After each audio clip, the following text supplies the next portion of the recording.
Welcome, everybody, to the Resistance broadcast. I'm Grogu. Thank you so much for... Oh, I'm John. This is Grogu. And we're going to talk about him today on this podcast. This isn't the real Grogu. It's not $7 million Grogu. So I can do this to Grogu. Isn't that the one I gave you? Oh. There he is, chilling on the couch. I just got canceled, probably. But yeah, okay? by me. You okay, Beck? You okay? Yeah, he's okay. Welcome to the show, everybody. We are going to talk a lot about Grogu and what's next as he is about to embark on this grand stage that is theatrical Star Wars in less than a year. So, Lacey, everybody heard you there. How are you? I'm good. Is that the one I gave you? I feel like I gave you that. I think it is. We have a couple. I feel like every time you hold up something that's Star Wars and it's a children's toy, I just have this feeling that I probably gave it to you because I'm like, here, have this. I don't usually buy. Where's Chewie? Stuff. He's over there. Ah. He's on the bar, actually. Have a little spotchka. No, I'm good at, gearing up for summer. We're Mhm. officially less than a year away from Mandalorian and Grogu, so that's exciting. Yes, it's a good time to be a Star Wars fan. Andor has come and gone, and now we set our sights on what's ahead. And it's going to be an interesting year because, like we've talked about recently on the podcast, there's a Star Wars show that's filming right now. There's a Star Wars show that's a movie that's in post-production, like that you just mentioned, The Mandalorian and Grogu, which is going to be our main entree for this episode. And then we got Shawn Levy right around the corner, starting filming in 3 months on Starfighter. So everything is being developed now in terms of releasing stuff. This year is going to be more of a relatively quiet year for Star Wars, but with so much on the horizon, there is a lot to talk about as things get closer. But thank you all for listening and watching and being a part of the Resistance, because if you are listening to this, you are certainly a part of TRB. So thank you all so much. You know what to do. If you haven't yet, or if you're new to the podcast, subscribe to us on your favorite podcast platform. Just look up Resistance Broadcast, Apple, Spotify, Amazon, Podbean, SoundCloud, wherever you get your audio podcasts. And then make sure I forget the ones you made up, the different platforms that you made up. Did I make one platform? You're like podcast, whatever. Oh yeah, Podreacher, Podscratcher. But yeah, all the real ones, subscribe. And then our YouTube channel, youtube.com/@TRB podcast, also free to join. And then if you'd like more and you want to check stuff out, Lacey will get to how to do that in just a moment. But last but not least from me, check out our shop, trbpodcast.com. That's also our main website where you can access the podcast down at the bottom. And there's also our merch, and we have a new series of merch coming soon that we'll get into in the coming weeks. But yeah, Lacey, before we get into our first segment, you gotta love the guy, but Tamara Morrison, very candid, almost like how we love Tony Gilroy for his candidness. But he's saying, they're filming Ahsoka 2. Where's Boba 2? Where's my season 2?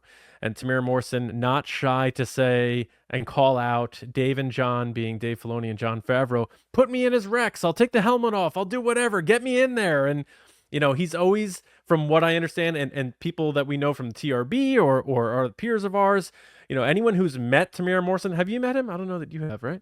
I have not, but I got to tell you, I appreciate every time that he's so honest about everything. Yeah. Like the fact that he's like, I'm right here. What are we doing, guys? I know. I love that. I hope we do get to see him again. I don't know that it's going to be Boba Fett 2, but I also, not to offend anyone who loves Book of Boba Fett, because I do, especially the finale, really enjoyed a lot of parts of that show. But I don't know that he should be the main person at any time, Boba Fett. Does that mean he's not in The Mandalorian and Grogu then? I'm guessing he's not. Interesting. That's weird, though, because, like, there's a lot of question marks around him now. He went from being this big kind of what happened character to, hey, let's tell that story, to back into that space of like, well, what happened? It's almost like people were dying for the story of Boba Fett not being over and him still being alive. Right. And then Mando gives that to us in season 2, and then of course Book of Boba Fett. And then once that itch was scratched on how did he survive the Sarlacc pit, it almost seems like people were like, all right, less Boba Fett now.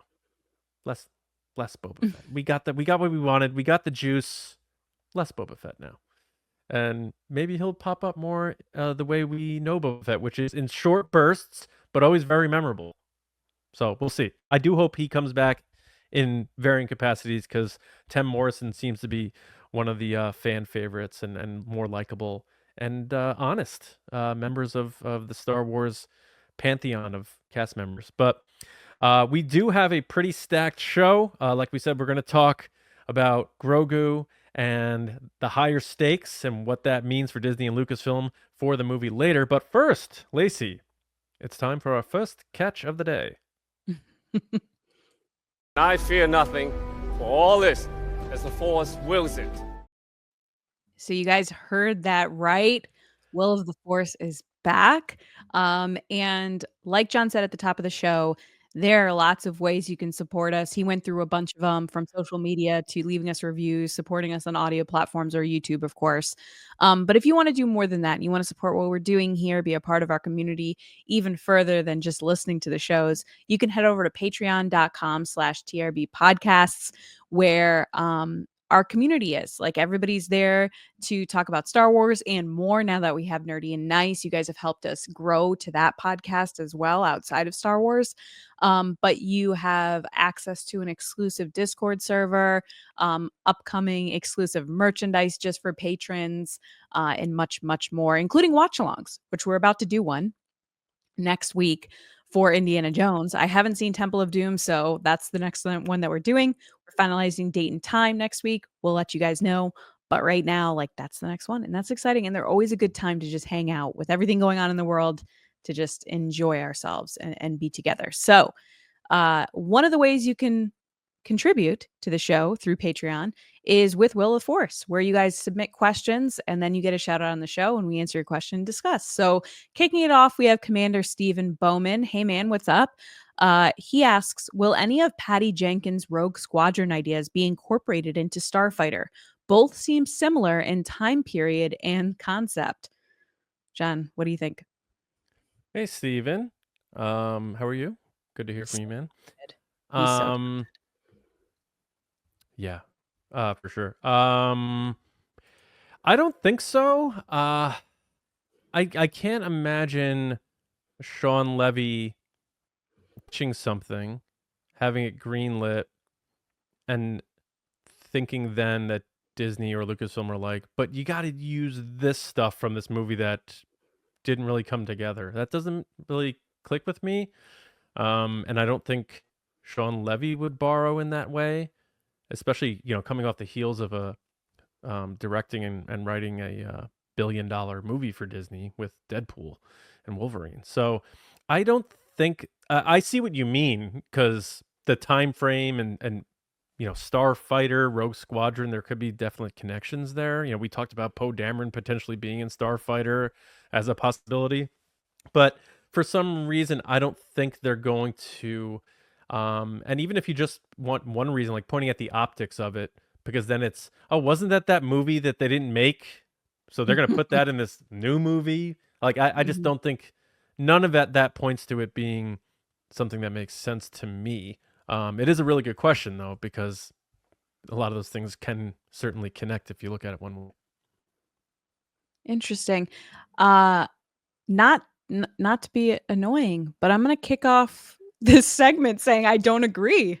I think that this is a pretty, first of all, great question, Steven. I think it's a pretty obvious thing that I don't know if necessarily Sean Levy's going to be like, yeah, I want that and I want that. But the fact that they're both taking place at the same time frame in the same kind of concept of these fighter pilots, I don't see how they don't take something from Rogue Squadron. And we've seen other movies and shows take from other of the same IP, obviously, of Star Wars. We saw that with Solo, the jungle scene, which came from Rogue One. We've seen so many directors and writers come through Lucasfilm and production conversations saying that they pitched the Mandalorian before the Mandalorian was a thing. I know some of those kind of fell into like the Boba Fett picture, but I don't see how you don't, even if he doesn't even realize it, Sean Levy, that they don't in the creative design department borrow a look and concept from that kind of project that's on hold, but not really. I think once Starfighter was announced and signed and in production, Rogue Squadron died. I think we're done with that. Rogue Squadron years ago was pitched as kind of like this really good battle and, dogfighting in space and all this other stuff. And that's what Patty Jenkins loved. And then Top Gun Maverick came out and it kind of ruined any chance for Rogue Squadron. So I think that they have to at least take something from that. And it's good insight from you, Stephen, to even consider that. I think we're all kind of on the same page of these are very similar ideas. But I guess we'll see. But I'm glad we disagreed, first of all. Are you? Second of all, oh my God. It's like old school right now. It's just getting so annoying. Thanks. All right. A couple of buddies. Love the chemistry on this show. I hate agreeing on things. It's just so damn boring. But yeah, like what's the line though? Like obviously like is an X-Wing an idea, or like I took it as like story ideas. I took it as it could be story ideas, it could be concept art, it could be scenes that were pitched for Rogue Squadron that they're like, hey, this might actually work for this. Because if something's really cool, they're going to reuse it for something else. We've seen it outside of Star Wars, in Star Wars, and then also outside. I agree with that. Especially Light and Magic. They say like, oh, we were going to do it with this project, but then we ended up using it for this project. I think it just happens naturally. Yeah. I think don't let me convince you. No, you're not going to. Say it with your chest. Stand by what you said. Like if they use the concept art, like an X-Wing flying in the shadow of a moon or something. They superimpose Ryan's face on the old art of someone else. No, you know what they should do? They should redo the tarmac with teaser with Ryan and Gosling just have Ryan Gosling do rollerblades. it shot for shot. Put the helmet on, put the suit on, talk about his grandfather. Just do the whole thing all over again, but with Ryan Gosling or Sean Levy. Yeah. No, I'm just kidding. I like Patty Jenkins. And just have Tom in the background, like Tom Cruise drive by on the motorcycle. Yeah. Oh yeah. Someone did. I didn't use it, but someone did send us a question about Tom Cruise being a Jedi. I'm like, that would be wild. I feel like he wouldn't want to be the good guy though. He's like, wait, I got to give them a shout out now, and now that because they're gonna be like, that was mine. Who was it who said Tom Cruise being a Jedi? I have to. You got to do the shout out. Tom Cruise. Paulie, one of our commanders on Patreon. Thanks, Paulie. He said, Paulie? Would Tom Cruise make a good Jedi, or is he too much of a known actor? I think Tom Cruise would be. He'd want to be a villain.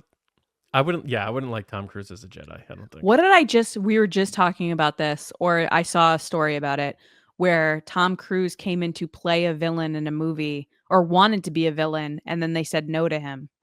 It was a very popular movie. I'm trying to remember what it was. It was recent. But like he didn't want to play the hero. He was like, I want to be the villain. So I could see Tom Cruise coming in, but yeah, and he wants to be an alien. Yeah, and Collateral, he's such a good villain in that movie, and he's only played a villain like 3 times in his career. So yeah. It's anytime you get, and I think one of them is Les Grossman, if you want to count that. So yeah. It's like, which he did the dance himself. Yeah.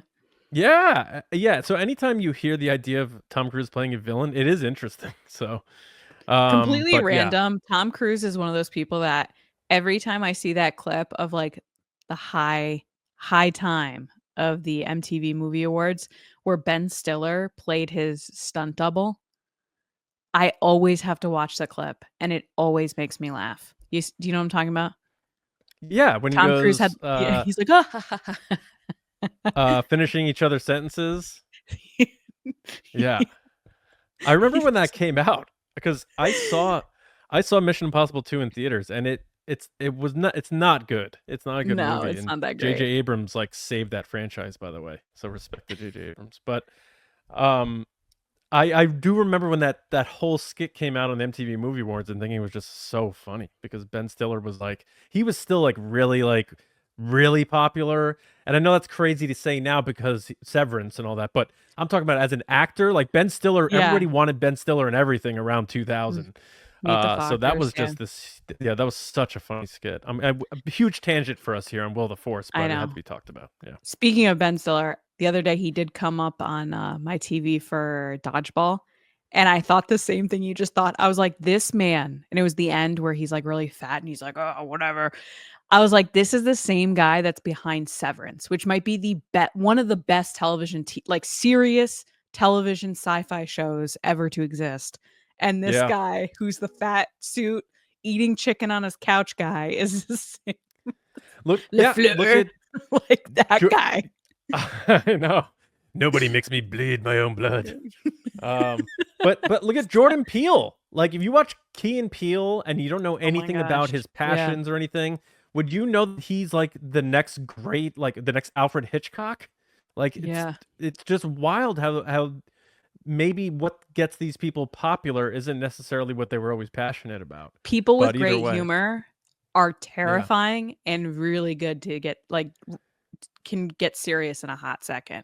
A lot of them have darkness. Yes. Yeah. Yeah, a lot of stand-up comics, like when I first learned that, I always thought stand-up comics were like, oh, they must be just really happy people. They come off stage dark. And dark. Yeah, I mean, not all of them. I don't mean to say that. There's a lot of them that do carry a lot of darkness with them, for sure. Yeah. Big tangents today on TRB on Will the Force. Hyperspace, light speed, back to the point of this segment. Next question is, will Jon Favreau write and direct more Star Wars after The Mandalorian? John? I don't think so. Because if he was going to stay around, I thought it was going to be more of a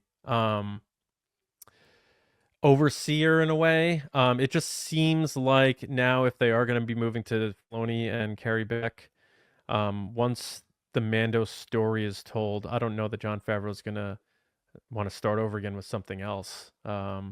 So I'm going to say no. I think Mando's going to be his legacy. And whenever he decides that ends, because I know there's talk about going back to Disney Plus for a season 4. And they'll probably pay him buckets to do it because Mando is a surefire hit for Disney Plus. I think once Mando's done, I think that might be it for Favreau. I don't know. What do you think? Not to be lame and be annoying again, I'm going to have to agree with you only because I think he's ready to move on to his next project. He's been doing Mando for a while now. He's been living and breathing it. He's been overseeing other things that are tied to it. I don't think they could have ever assumed it would have been the hit that it was, and then the continual hit that it is. I mean, they put Pedro Pascal on the map. Like that guy has a career because of Mando, and there's no other way around it, because I don't think he would have gotten in the room with a lot of the roles he's in now without the Mandalorian and the star power he carries from that show. Yeah, I agree with that. That being said, I agree that I feel like Jon Favreau would have been more of like an overseer, like he's done on a couple projects, and less in kind of the weeds of writing and directing. I still think he likes to write and direct. That's not what I'm kind of hinting at, is that he doesn't. I'm just saying I think he's on the Tony Gilroy train of, I've been doing this for almost a decade and I'm ready to get off at the end of it. Because I'm sure he has other dreams and other stories to tell and things to accomplish. And, you know, he did his part. And I think he's just going to move on. So that's my answer. Quick side question that we haven't really talked about, and maybe it's better saved for our discussion, but if Mando just crushes, do you think they immediately greenlight a second Mando movie? Yeah, I don't think they're going back to TV. Everybody keeps saying that, oh, Jon Favreau has another season in him. He probably did write that season, but the moment that Bob Iger came back and they changed the whole kind of next step for what Mando needed to be, which is on the big screen, I think Disney was like, what are we doing? why isn't Mando on the big screen with Grogu? Like, why are we not in theaters? I agree. But I do feel like there is a number on a board somewhere based on budget and what they have to make. And if they go over that number, it's Mando movie 2. If it's under that number, like say It's it's already the in numbers post like though. How are they no, gonna go over that? I'm saying this movie happens. Yeah. It comes out and there's a number on the board for box office. And they're like, if it hits that number or goes over that number, we do Mando movie number 2. It's If gonna it's make below bank. that There's been number, no Star Wars for a year. I'm just They saying helped themselves. if Are you for pulling whatever the if this reason, doesn't do it, then it's over? no, let me finish. Go ahead, say it. If this isn't a hit, Say it only makes $500 million. They're probably going back to Disney Plus to finish the story with season 4. That's my guess. So I'm assuming it's going to make a lot of money, so it won't be a factor. But they're not going to greenlight a second Mandalorian movie if the first one doesn't make money. We know how that goes. We know all about how that goes around here. I think this is do or die for Mando. I think this is the big finale. Unless it makes buckets, then they'll keep it going because that's Disney style. Is let's squeeze this sponge and make all the money we can. I think if it doesn't do well, they're going to cut ties and move on and say, that was it. That was The Mandalorian. You want to see where it started? Go back to Disney Plus, see the beginnings, go to Disney Plus, now streaming, blah, blah, blah, blah, blah. I don't think they're going back to Disney Plus because Disney has been cutting things left and right when they don't make money. They did it with Snow White. They will not continue on. They're budget cutting. That's what I'm saying. So, but you're saying they're going to immediately go back to Disney Plus. I'm saying no, they're not even going to do that. They're going to say, this is it. We're moving on. Oh no. Yes, that's what I'm saying. They won't not finish the story of the Mandalorian. Like I think this movie is the end. No, I thought that this for a bit. movie is going to be an end to the story, so that if it doesn't succeed, it's an ending. I think it's going to be one of those endings where it's like, oh, okay, could it like A New Hope. Like that could have technically been just a one movie story. That's what I'm saying. Yes, we're saying the same thing. But it can continue. Yeah, like Din Djarin's not dying in this movie. No. Like, yeah. So no. Yeah, it may be a ride off in the sunset sort of thing. If he dies, I'm quitting Star Wars. Because like, what are we doing that everybody's dying all the time? All right. So next is a Patreon submission. Thank you so much from Sneaky Zebra. What up, man? He says, will we ever see a movie or show similar to Solo? Make Solo 2 happen. That doesn't revolve around the Force or the wars, like I said that, would be cool seeing the galaxy from a different perspective, like smugglers surviving deal to deal. So immediately in the top of my head, I'm thinking of like Zori Bliss and her crew going around the planets. Like that's kind of what I'm viewing here is her story, which by the way, I would watch the F out of that show. Smugglers going around the, like just doing stuff. You'd watch the Force out of that show? Yep, exactly. Exactly. Plus Zori Bliss is one of those characters that you don't have to have Carrie Russell there. You can have her do voice acting just like Pedro and never show her face. What are we doing? Stop taking my phrases. Phrase? What are we doing? What are we doing is your phrase? Yes, I've said that twice tonight. That's like me being like, you're welcome. You're welcome. You can't say hello. That's my phrase. You're not allowed to say hello. It's not the way you just, it's the emphasis. Anyway, will we ever see a show similar to Solo? I would like to think we will, and it will be Solo. But for the time being, no. I think that they're really kind of in the zone on The Mandalorian and Starfighter and the Rey movie and Ahsoka. I mean, I'm still waiting for more updates on Lando, which would be this show as well. You know, this concept of like this guy that's smuggling and like that is the show. And we haven't heard anything. Like, what is going on, Donald? Just let it leak, man. Pull a Ryan Reynolds, leak some stuff, get some push behind it. We'll support you, man. And get it out there. Whatever he's promoting next, just come out and be like, yeah, it's scrapped. They're not doing it. Just tell us what's going on. Because that thing was announced 5 years ago. I know, but remember, Ryan Reynolds, they were going to scrap Deadpool and he leaked it. He says he didn't, but then he said he did, but then he said he didn't. And now look at the hit that it is. Donald, if you hear this, just leak something. Anything, an email, a notes app, whatever. Just do something. We're here waiting for you to say anything. Anyway, go ahead. Is it my turn? Yeah, it's your turn. Yeah, definitely. I think, especially when you gave us the option on the question for movie or show, I still think it would be really cool, movie or show, centered around a pod racer. I've been saying that forever. I think that would be amazing. Now, I know that's hollowed ground because only George Lucas touched that and created that. But how amazing would that be?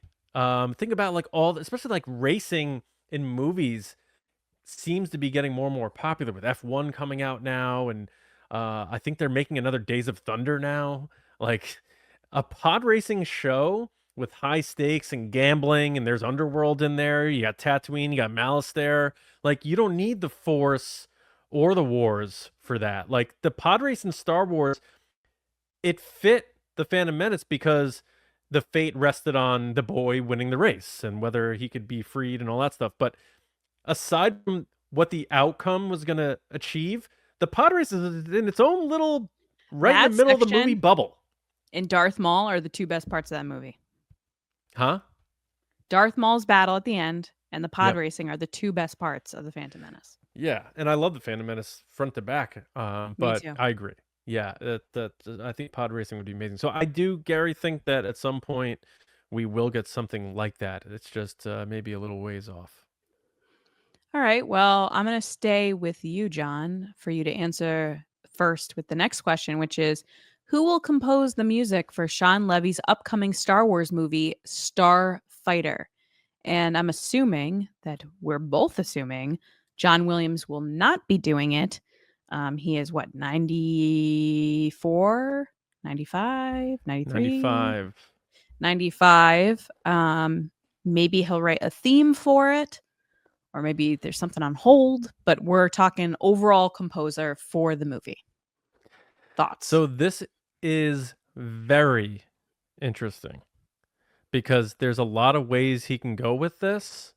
There's an obvious choice, which you and I, we don't usually do this, but you brought it up earlier today before we recorded. You were like, isn't the obvious choice this guy? That's not my choice. So if you want to go with the obvious choice, go for it. I'm not necessarily going with the obvious choice. But I'm looking at the what? I said, please don't take my choice then. I know what your choice is. How do you know what my choice is? But he's worked with really popular. He's worked with Alan Silvestri. He worked with Michael Giacchino. And that's your pick probably. Nope. But I'm going with. It's between two people. You can only pick one. I'm gonna go with it being Christoph Beck. Oh, will do the music. You took my pick. For Starfighter. I knew you were gonna take it. Go ahead. How'd you know I was gonna take it? Because he's another obvious choice. But go ahead. Yeah, I mean, he's done a lot of recent Disney stuff. He's in good standing with the company. He worked with Sean Levy, and has a good relationship with him. The only thing that I want to say Michael Giacchino, but I feel like he's getting more into directing now and stuff, because the fact that Jonathan Tropper hold on. wrote... You're only allowed to pick one. Well, I'm giving you the reasons why I picked, though. Am I not allowed to do that? One person. I know, but I'm giving the audience who probably wants to know why I got to my pick the reasoning behind that. Pick one. Who? One. All right. Go ahead. Sorry, folks. Beck is my pick. Okay. So why Christoph Beck? No, that's it. I can only pick one. It's your turn. Go ahead. Yes, why him? I already said. No, you turn. went into Go ahead. All right. Well, I also thought Christoph Beck because he worked with him on Free Guy and then also did Agatha all along. He works a lot with the team behind Frozen, who did Agatha and WandaVision, which is oh my god, I'm blanking on their names. The husband wife team that does all that stuff. They wrote like Let It Go and all that. Anyway, he works with them a lot. So any movie or show that they're involved in, he's going to do. That's why I chose him, just because he's like the straightforward Disney guy that's done a lot of their current Marvel projects, especially coming off of Agatha All Along, which kind of has this like mystical vibe. And we had spoken last week about how we thought Starfighter might have that kind of supernatural feel to it with Mia Goth's character, just because everybody's assuming that the nephew of Ryan Gosling's character, which is the rumor storyline, is that his character has a nephew and he's trying to get him to safety, is clearly force sensitive. Now, we went back and forth, go back to that episode of why we thought he did or didn't, but Agatha All Along is clearly witches, supernatural stuff, powers, so that would make sense for this kind of thing. The person I'm going to go with, because John chose Christoph Beck, would be Rob Simonson. Anyway, slaughtered his name. Simonson. I mean, you could say it anyway. He did Deadpool and Wolverine, which is the big hit for Sean Levy. He also did the Adam Project for Sean Levy, and also some of the composing on Stranger Things for the 4th season, which we know Sean Levy did as well. He has done a bunch of other stuff from Age of Adeline, which I thought was interesting. That's a good movie.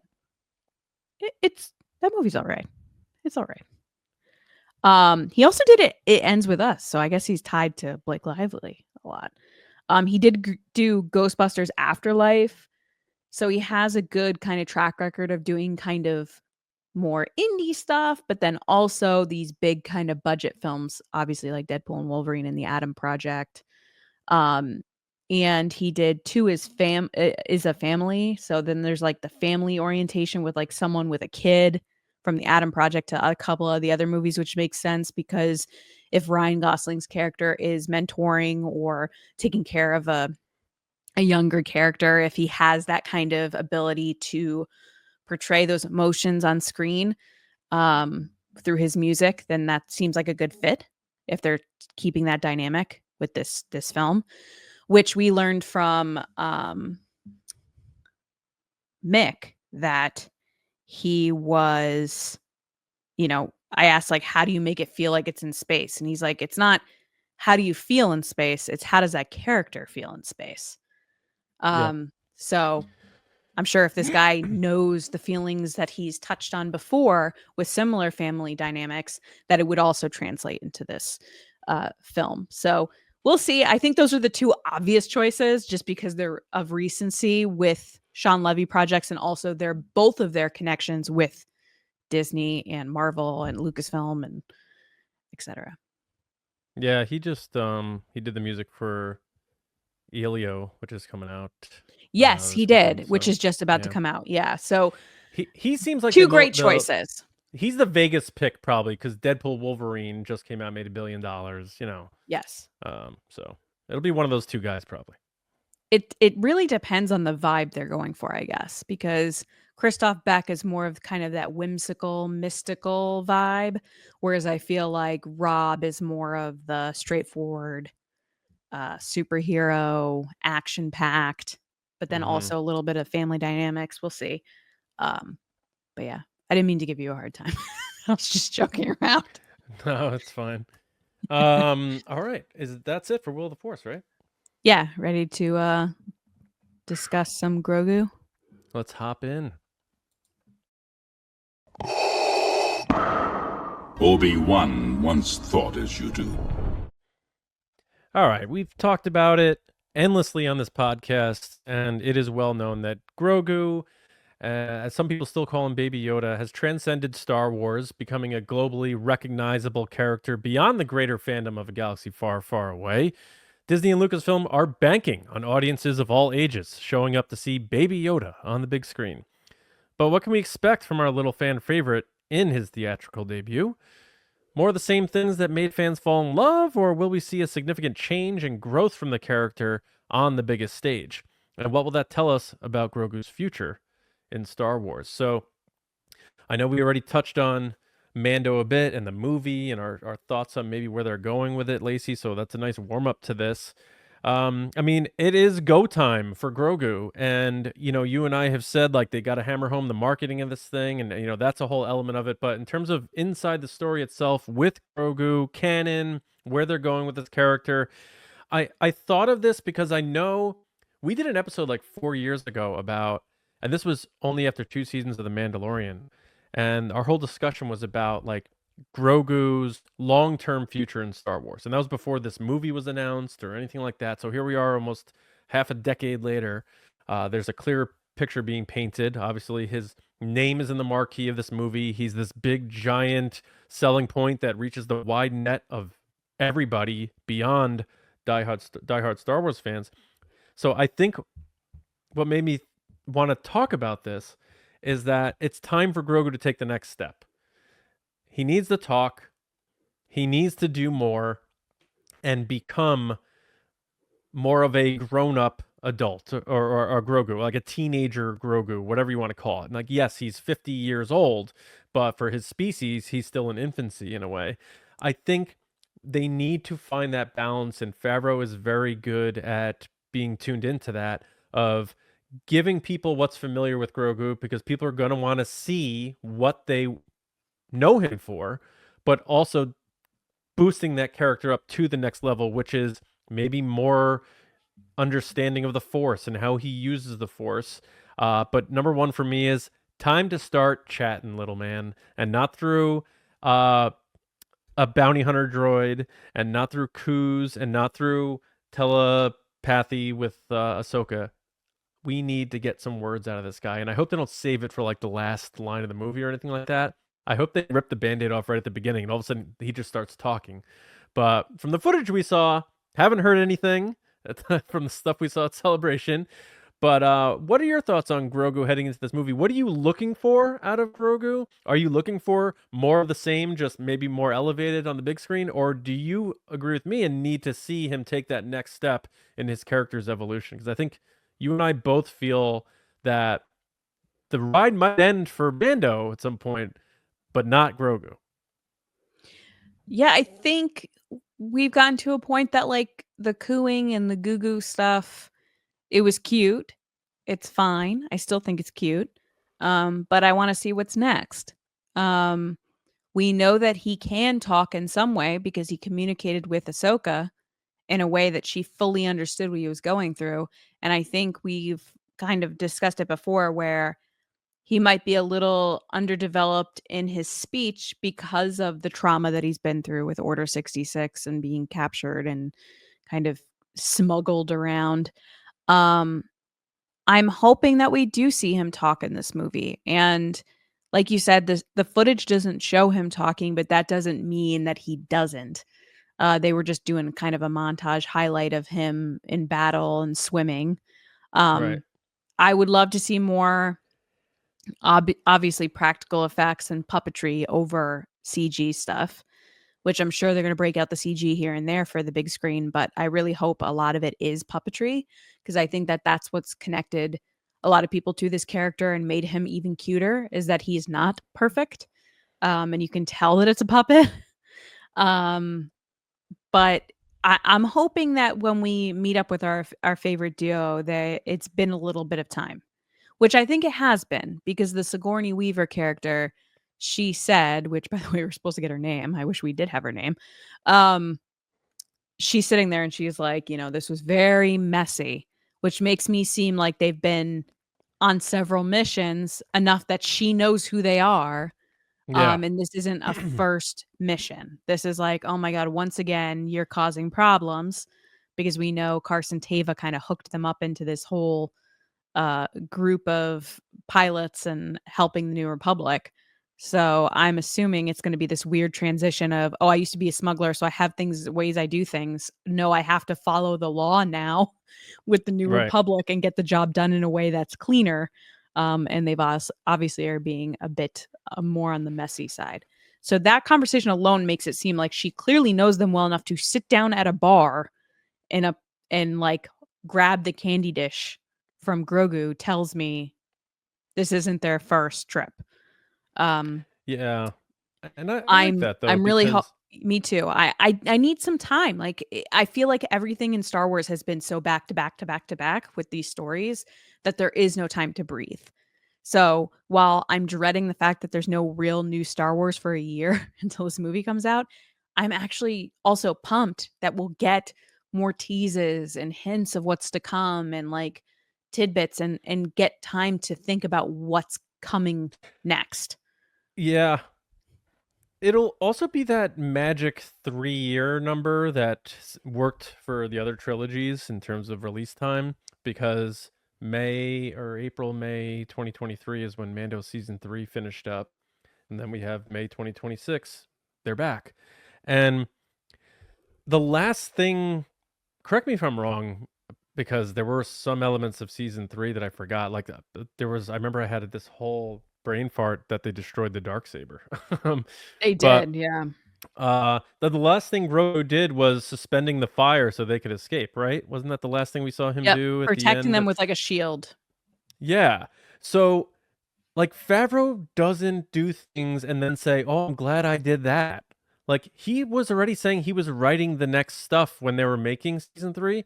So you don't end season 3 with that big epic moment of Grogu using the Force to save his family, without taking that a step further. And then I add to the fact that Favreau spoke to this very clearly in that he sort of handled the timeline of the Mandalorian in real time, so that a year passed in the production from season 1 to season 2. So from season 1 to season 2, a year had passed in the timeline in the show. And I think he's sort of sticking with that. So I'm with you that time has passed. I think that's awesome for Star Wars in general, because when we look back to the original trilogy, you can watch A New Hope and then watch Empire Strikes Back and sort of feel like they've been there for a week. You know, they Mhm. blew up the Death Star. Vader's pissed. He's on their heels. But then it finds out in canon it's been 3 years. It's like, okay. Yeah, So yeah. I like having a story gap. Sort of like, and I know it's not your favorite, but like Rise of Skywalker, instead of being the next day, whereas The Last Jedi was a day after The Force Awakens, I believe there was a year in between I don't think The it was Last even a Jedi. day after. It was like It was like the same day. hours. Yeah. And then I believe there's a year in between Last Jedi and Rise of Skywalker. And I remember you and I talking about how that was advantageous for the characters. As soon as we saw like Rey and Poe arguing and stuff like that, it's like there's been something here that we haven't seen. And I agree with you that I think I that's wish it where was we're at with longer. I agree too. But I think that's where we're at with Sigourney Weaver's character and Mando in that relationship. We don't need to see the origin story of everything, including connections and how characters meet all the time. Still amazing that K2 and how him and Cassian met. I'm glad we saw that. I'm just saying we don't need it all the time.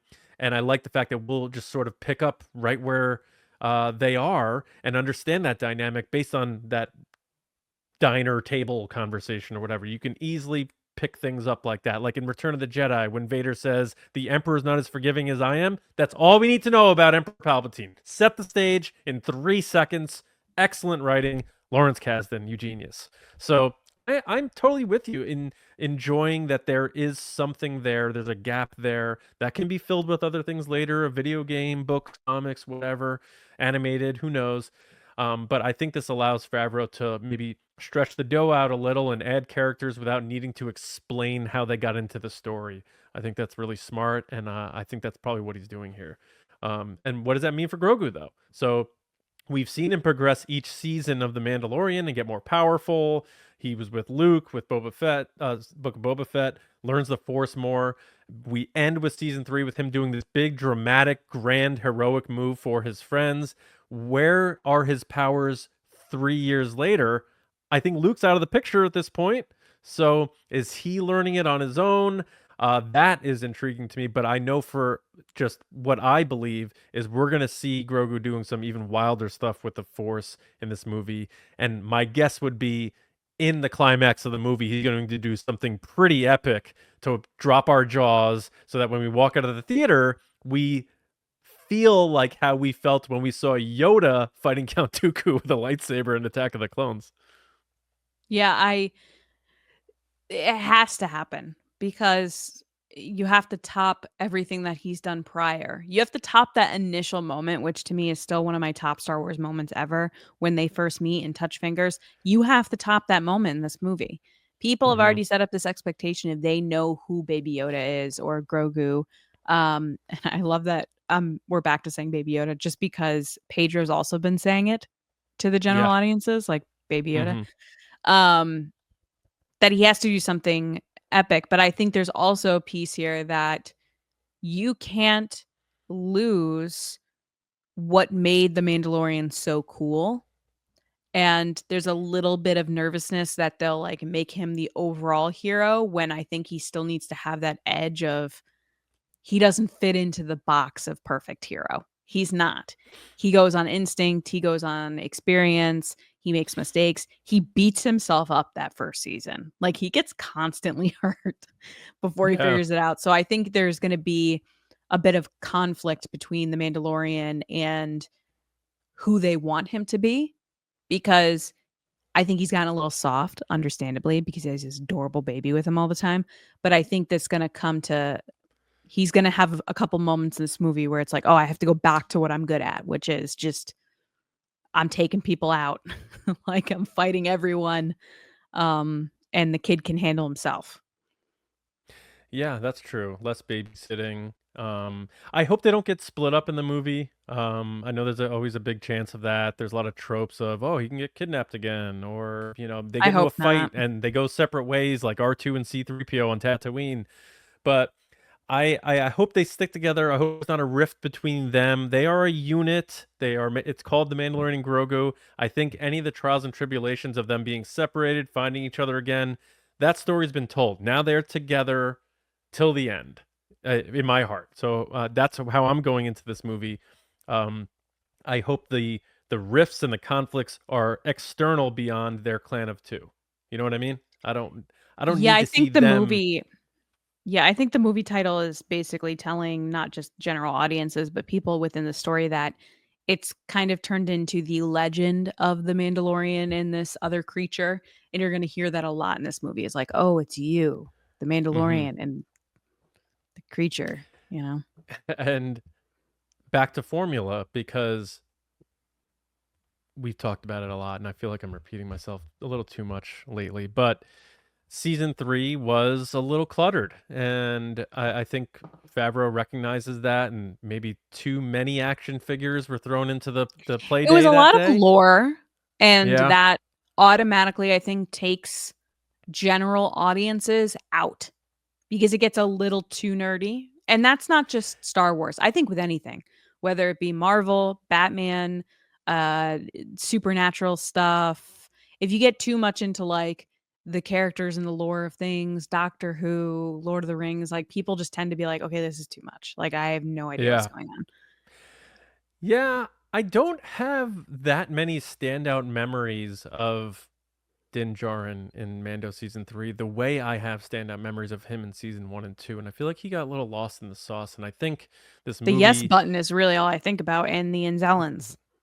the Enzellans, and then the ending. I really enjoyed how the finale went, but yeah, I think the title, obviously for marketing purposes, if you want to be look at it from a jaded angle, you get those names in there, and Okay, they probably tried to jaded. Marketing's not they jaded. It's smart. No, I'm talking about audience perception on why they made choices.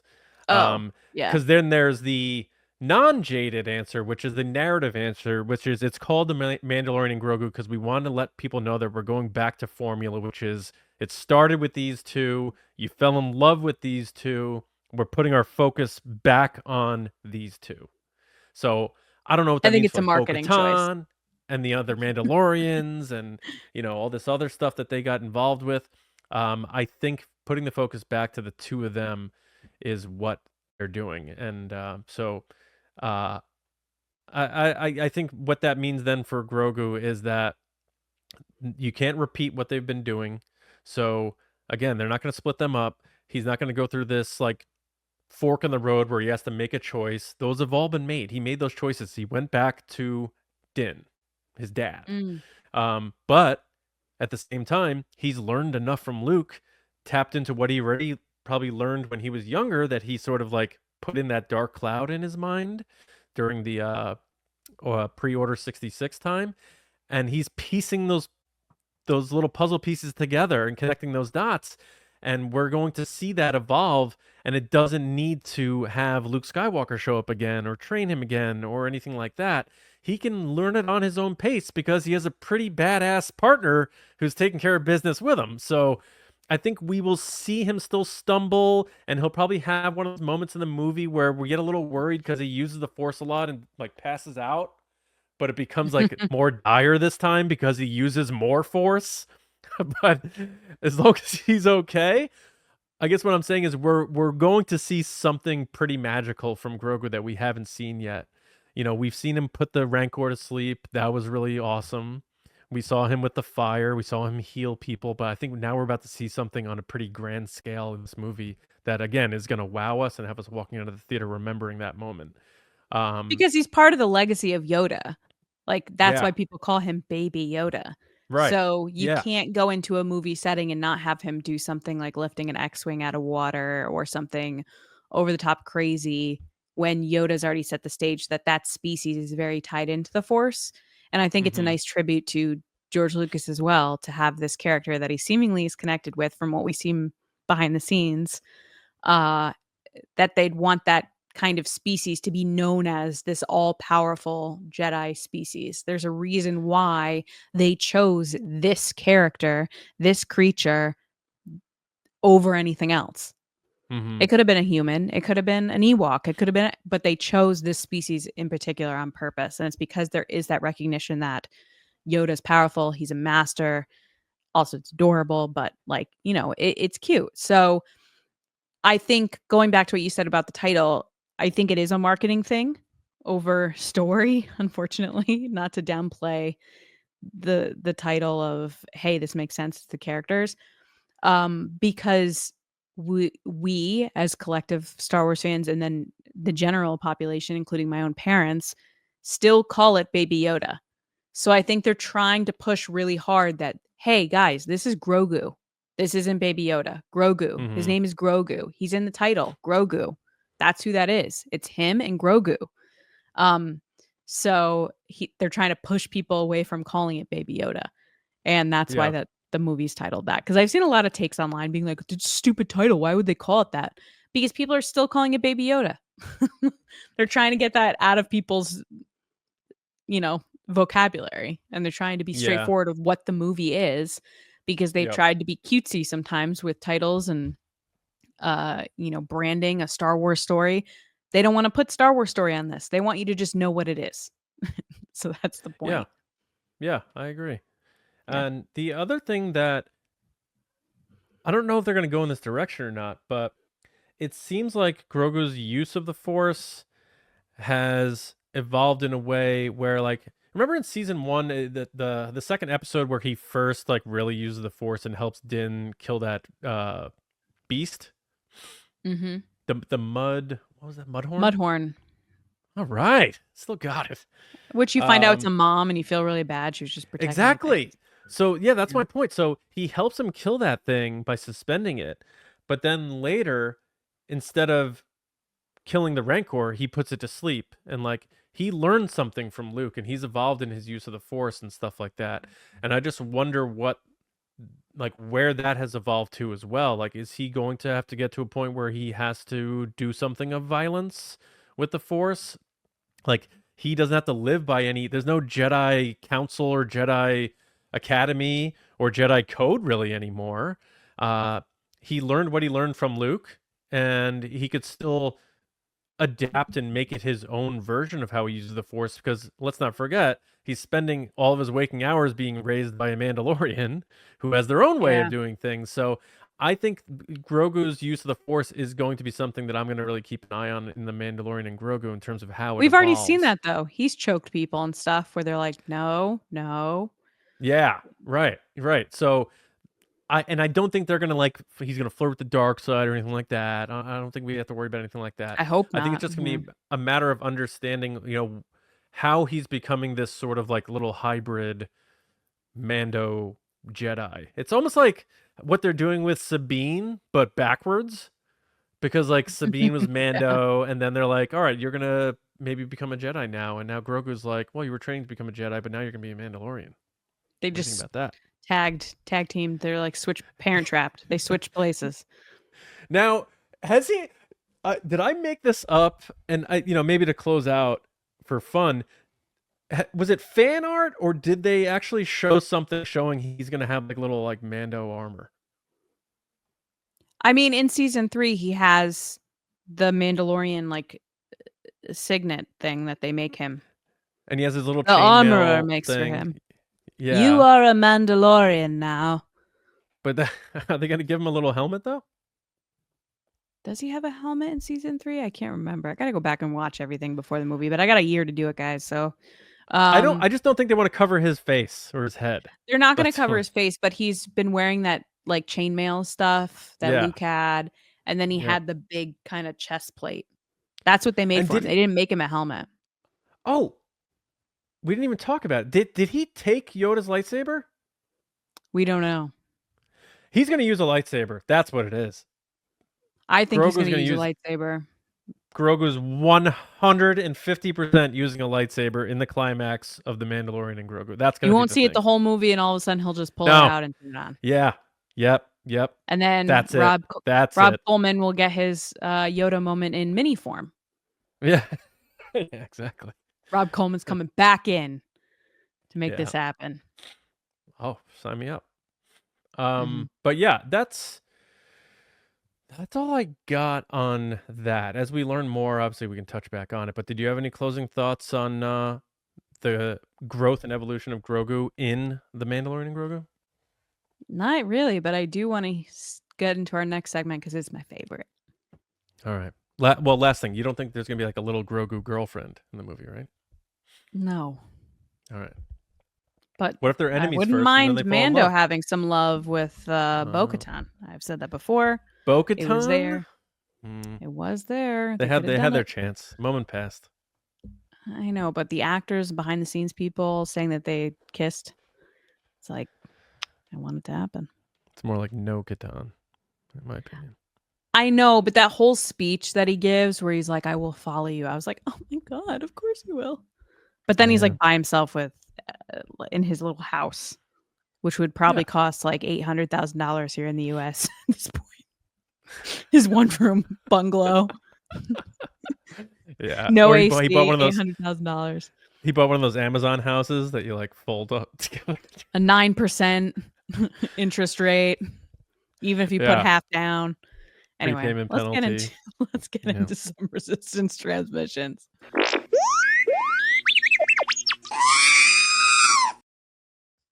So like I said, this is my favorite segment ever. Like all our shows, it's the most fun, and it's where we get to hear from you guys on social media.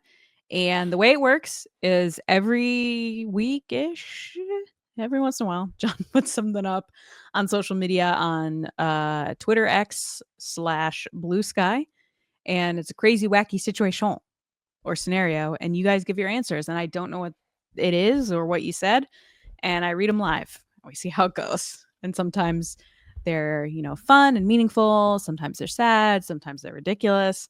And just a lot of memorable moments from the show have been from this segment. So I really love it. Anyway, this week, the situation from our friend John is Din Djarin goes to his local theater to see #The Mandalorian and Grogu, assuming he could get in free because he is the Mandalorian. Right. But the theater doesn't believe he's the real Din Djarin. What does Mando do or say to convince the employee to let him in? This is a crazy, wacky situation. All right. First up is Chad at chadcrichton.bluesky.social. What up, Chad?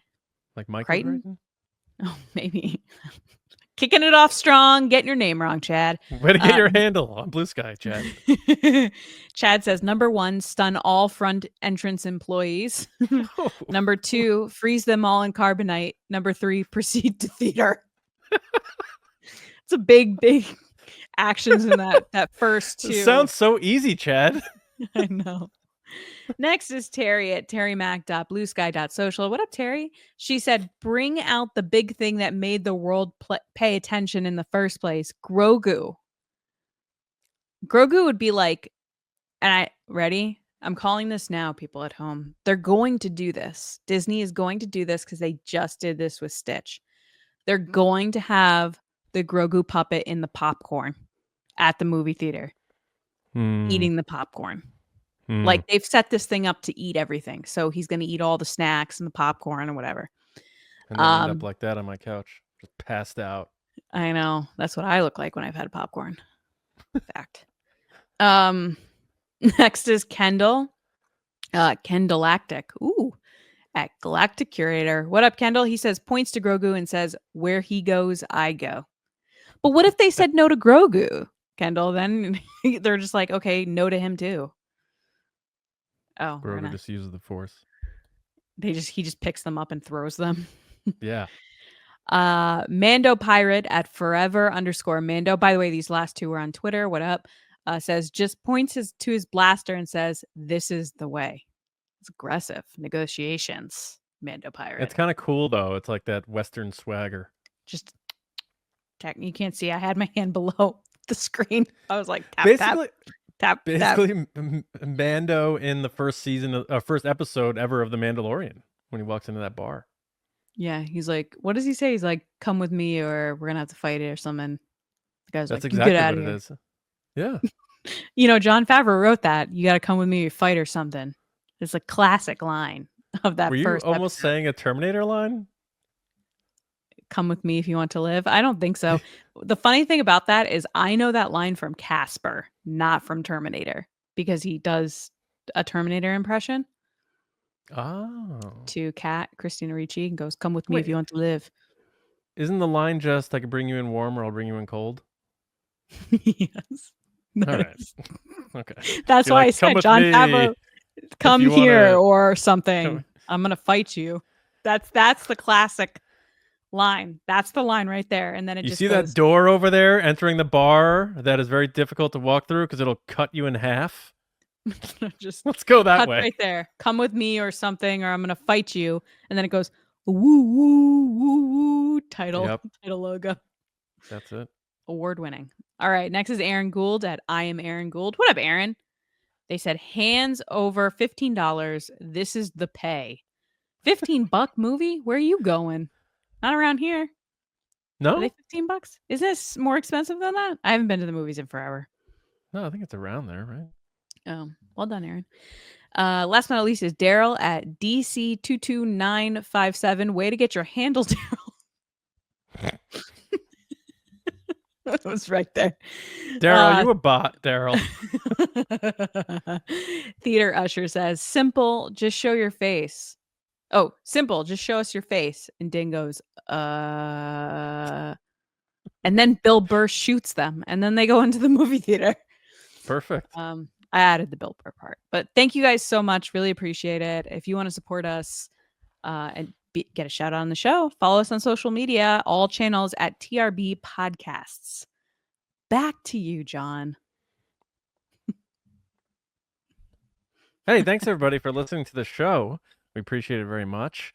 Tell your friends about TRB.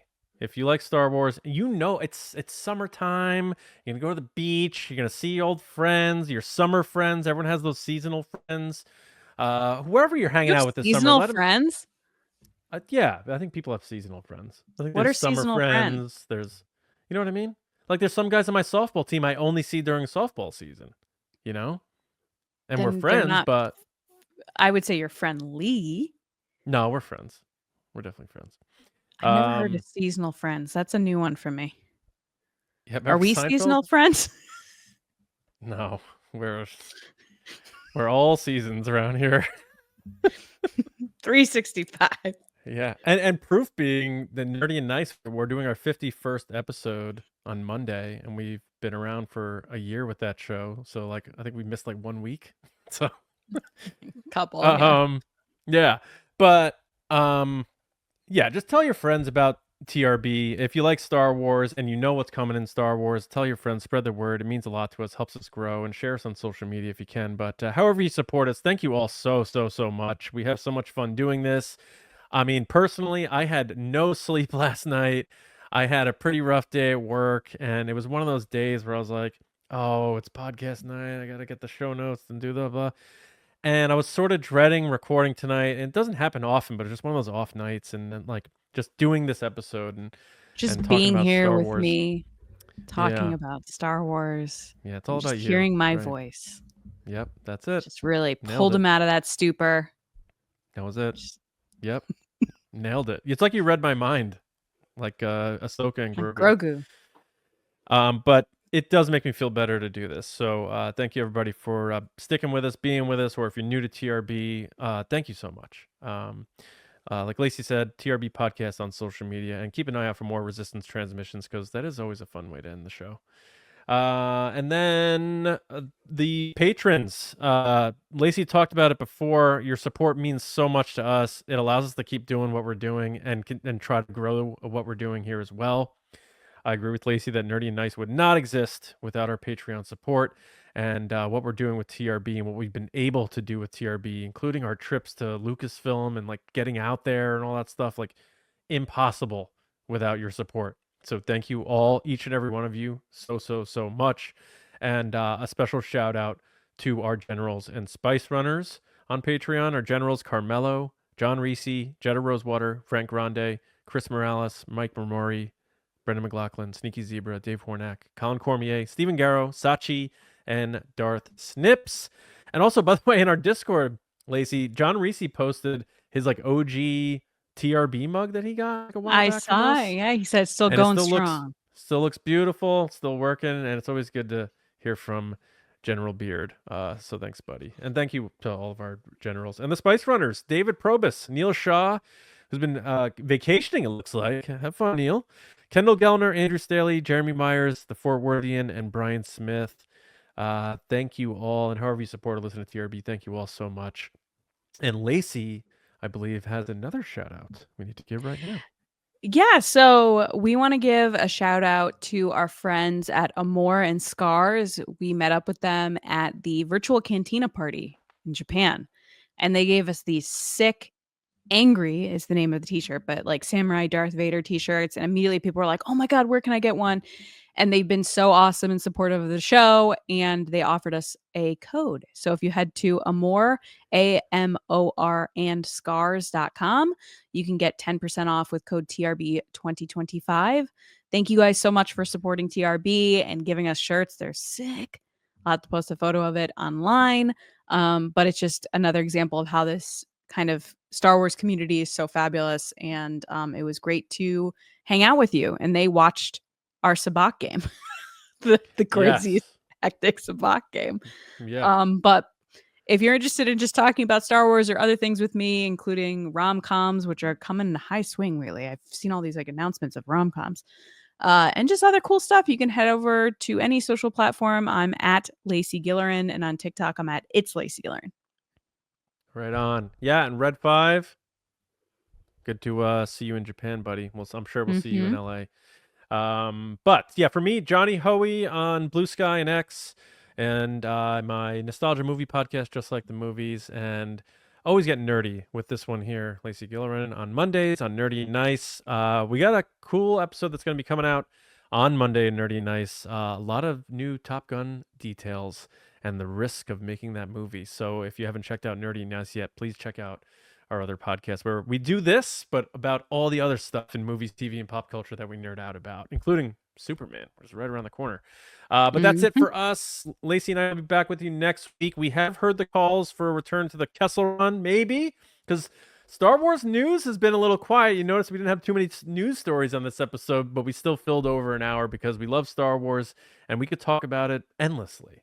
But that is it for us for now. So until next time, from us here at the Resistance Broadcast. Enjoy the rest of your week. Enjoy your weekends. Hopefully some sunshine, and we'll see you next time on TRB. See you around, kids.